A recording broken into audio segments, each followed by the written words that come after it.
Bíblia é a palavra de Deus, semeada no meio do povo. Irmãos e irmãs, paz e bem. Hoje é domingo, dia 25 de abril. É dia do Senhor, dia de intensificarmos nossa vida de oração, de comunhão. Se você puder participar da Eucaristia hoje, faça isso. Se por força da pandemia isso não vai ser possível, acompanhe a celebração eucarística, faça desse dia um dia de profunda comunhão com Deus. Nós vamos dando prosseguimento a essa nossa jornada bíblica nos caminhos da Bíblia. Hoje nós vamos ao livro de Tobias para conhecer Tobias e Sara. É esse casal que vai iluminar a nossa reflexão deste dia. Façamos então a nossa oração.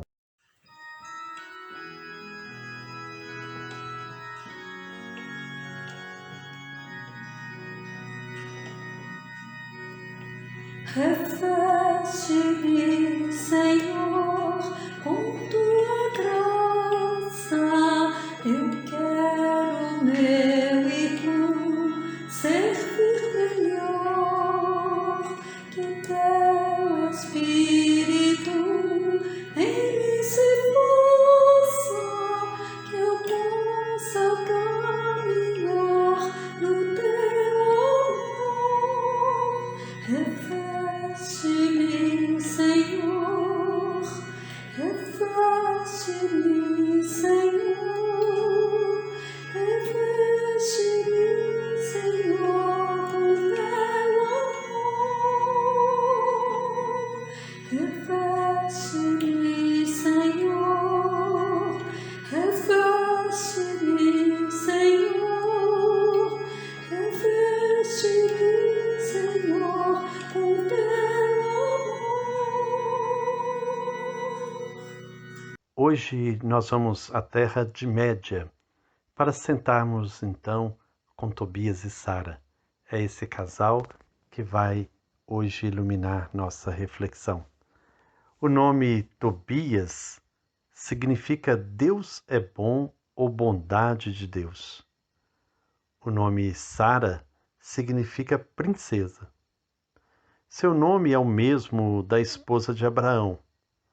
Dar esse nome à filha era um sinal de que a família, mesmo no exílio, queria assumir a caminhada que vinha de longe. Assim, eles reforçavam e aprofundavam sua identidade e sua missão. Sara e Tobias não se conheciam. Viviam muito distantes um do outro. Tobias era filho de Tobit, que tinha sido deportado pelos assírios para o exílio em Nínive. Sara, filha de Raguel, vivia em Ecbátana, na terra de Média. Sara era muito infeliz. Ela havia tido 7 maridos, e os 7 morreram logo na primeira noite de casados. O povo achava que fosse um castigo de Deus, uma praga. Ela vivia muito triste, com vontade de morrer. Tobias, filho de Tobit, foi enviado pelo pai para buscar uma herança de 10 talentos de prata que ele tinha deixado na terra de Média, na casa de um parente. O anjo Rafael se apresentou para acompanhar Tobias na viagem, pois este não conhecia o caminho. Tobias não sabia que se tratava de um anjo de Deus. Rafael o protegeu várias vezes de perigos. Quando finalmente chegou à casa do parente na terra de Média, onde ia buscar herança, Tobias encontrou Sara na casa de Raguel. Enamorou-se dela e aceitou casar-se com ela.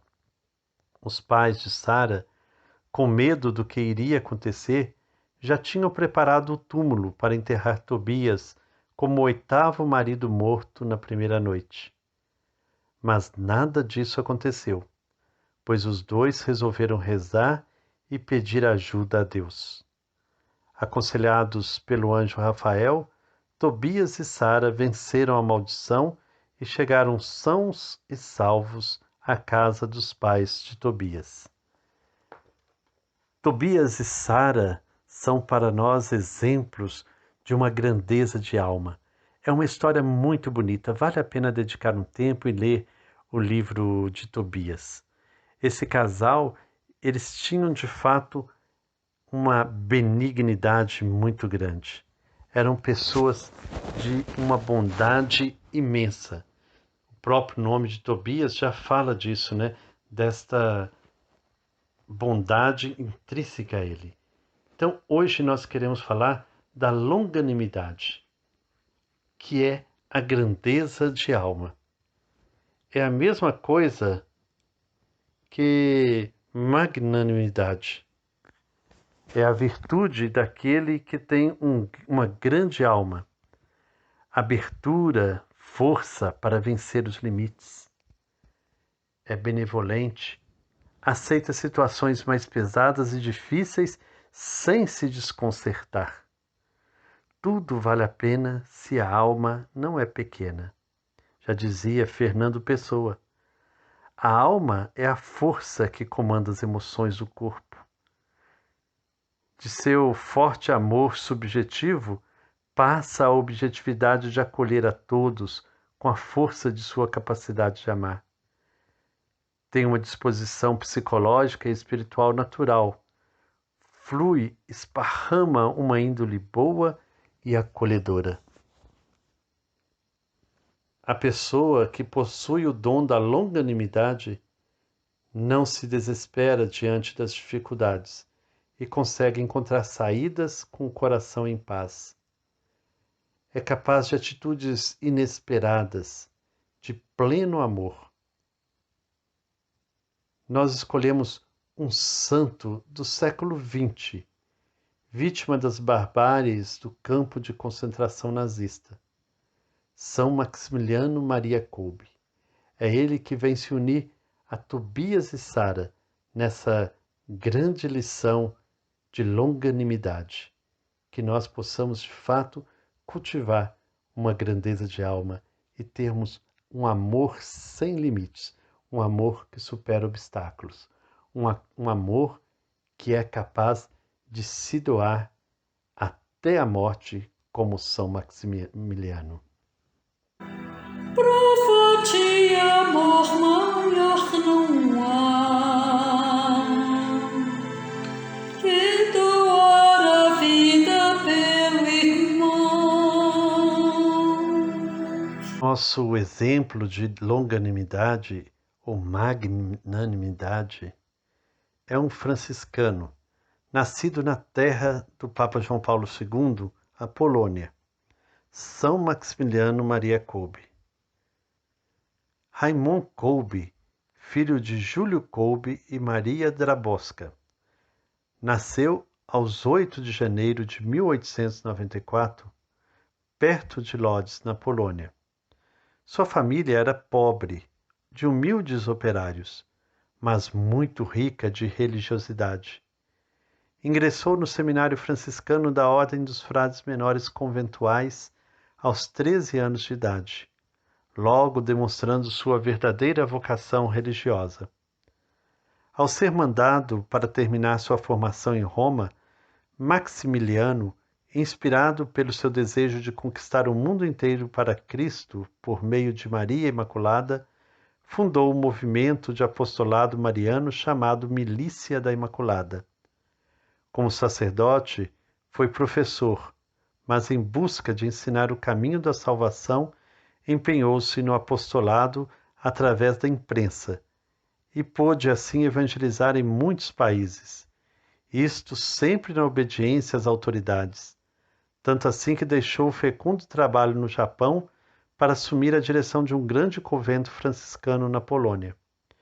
Com o início da Segunda Grande Guerra, a Polônia foi tomada por nazistas e com isto Frei Maximiliano foi preso 2 vezes, sendo que a prisão definitiva ocorrida em 1941 levou-o para Varsóvia e posteriormente para o campo de concentração de Auschwitz, onde no campo de extermínio heroicamente evangelizou com a vida e morte.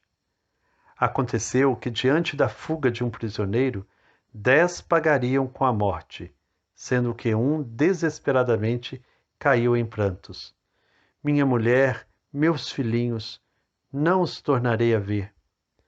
Movido pelo amor que vence a morte, São Maximiliano Maria Kolbe dirigiu-se ao oficial com a decisão própria de um mártir da caridade, ou seja, substituir o pai de família e ajudar a morrer os outros 9. E foi aceita, pois se identificou: sou um padre católico. Os 10 prisioneiros despidos foram empurrados numa pequena, úmida e totalmente escura cela dos subterrâneos para morrer de fome. Durante 10 dias, Frei Maximiliano conduziu os outros prisioneiros com cânticos e orações, e os consolou um a um na hora da morte. Após esses dias, como ainda estava vivo, recebeu uma injeção letal. Era o dia 14 de agosto de 1941. O corpo de Maximiliano Kolbe foi cremado e suas cinzas atiradas ao vento. Numa carta, quase prevendo seu fim, escreveu: quero ser reduzido a pó pela Imaculada e espalhado pelo vento do mundo. Ao final da guerra, começou um movimento pela beatificação do Frei Maximiliano Maria Kolbe, que ocorreu em 17 de outubro de 1971, pelo Papa Paulo VI. Em 1982, na presença de Francisque, que sobreviveu aos horrores do campo de concentração, São Maximiliano foi canonizado pelo Papa João Paulo II como mártir da caridade. Por seu intenso apostolado, é considerado o patrono da imprensa. Que nós possamos, então, buscar no exemplo de São Maximiliano, no exemplo de Tobias e Sara, a forma de viver a longanimidade, que nós possamos, de fato, viver uma alma grande, a grandeza de alma, a longanimidade, que nós possamos viver intensamente o amor, a doação, a generosidade. Que o Senhor Deus, fonte de amor e bondade, nos fortaleça na vivência de nossa vocação, na vivência do Evangelho, que nos aponta sempre a grandeza de alma como caminho. Senhor, dai-me a grandeza de alma.